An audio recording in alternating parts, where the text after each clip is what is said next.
You won't believe how quickly a room full of the smartest engineers in the country can go silent, all because of one man who walked in with grease on his hands and confidence in his voice. That man was Deshaun Tillman, a mechanic from Kansas City, and he wasn't supposed to be there. Vanessa Aldridge, CEO of Helix Dynamics, sharp-tongued, razor-sharp, and known for never bending, had leaned back in her leather chair and delivered her line with cutting precision. "Fix this engine, and I'll marry you." The room stung with laughter, but Deshaun didn't flinch. His eyes didn't dart around or seek validation. Instead, he stepped forward, calm, steady, his voice deep and measured. "Ma'am, I didn't come here for jokes. I came here because someone told me you had a problem that nobody else could solve." That simple sentence cracked the tension. The younger engineers, previously glued to their notepads, lifted their heads. Vanessa's smirk flickered. In her world, control was everything, and this performance, this gambit, was just another way to assert her dominance. She leaned forward, lips curling. "After 4 weeks of my best engineers working around the clock, you're telling me you can fix what they couldn't?" Deshaun didn't react with arrogance, just a nod. "That's what I'm saying." A hush fell.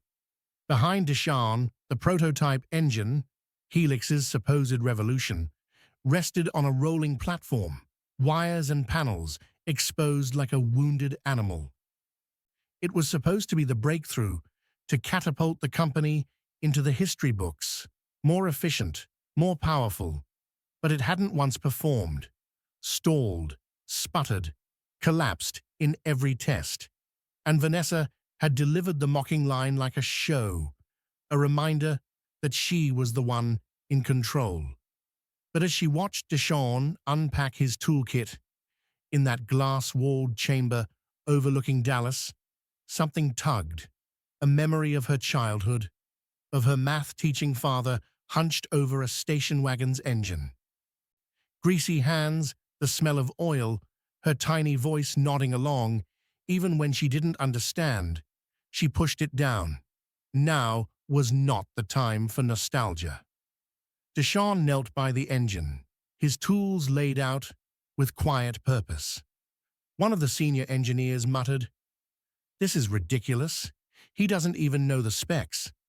Without looking up, Deshaun replied, "Engines all talk the same language, sir.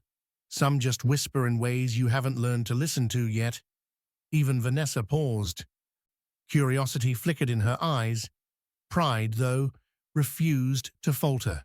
She watched every movement as he ran his fingers along wiring, studied the layout. The room's edges kindled with whispers. She tossed another barb. "Respect? That's your secret." Deshaun tightened a wire, lifting his head just enough. "Machines don't care about resumes. They care about respect." Silence folded around them. Vanessa's jaw clenched. Then he asked, "When's the last time anyone actually looked at the wiring harness instead of running simulations?"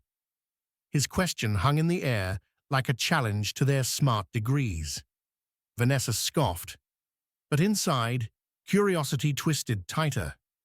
He worked methodically, unclamped, realigned wires, listened through movements. Without even glancing at the senior engineer, he muttered, "Just listening." He loosened a clamp, adjusted the wiring bundle. A light tap with the wrench, and his eyes narrowed. He illuminated the wiring with a flashlight, a tiny fracture in the intake manifold hiding in the grooves. He pointed, "Here's the issue, a crack that throws off pressure, stalling the system before it stabilizes." Engineers gasped. Weeks of simulations, and he spotted this in minutes. Because they were searching for complexity. He was listening for truth. He replaced the fractured component with an abandoned spare and rerouted the harness more cleanly. Vanessa's retort hovered on her tongue. "It still won't run. What about the software?" Deshawn stood, brushed his hands on a rag, voice calm and matter-of-fact. The system's misreading signals. The wiring rubbed the housing, skewing timing. The computer doesn't know what it's hearing. The room ingested the weight of that statement. He motioned to power it up. Skeptical engineers paused. One pressed the control pad. Sputter, stall, then steady deep hum as the prototype sprang to life, smoother than ever. The boardroom vibrated with disbelief, eyes wide. Vanessa's smirk vanished, replaced by something rarer, uncertainty. Deshawn, arms crossed, watched the engine run as clear proof. He finally said, "Degrees don't fix engines. Respect does." That wasn't bravado, it was quiet truth. Vanessa, built on certainty, command, and contempt, felt her foundation shift. She may have built an empire, but humility had just slipped in.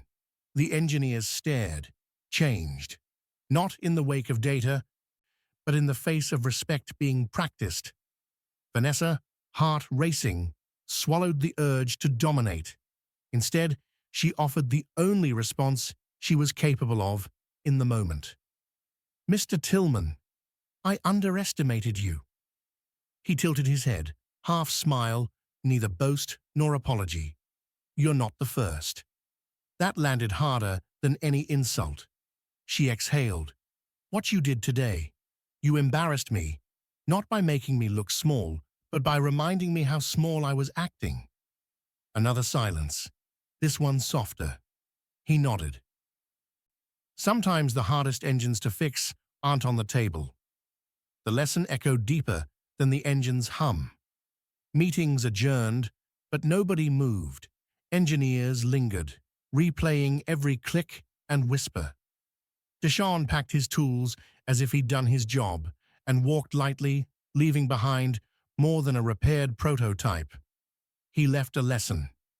Vanessa remained, staring at the engine's steady rhythm.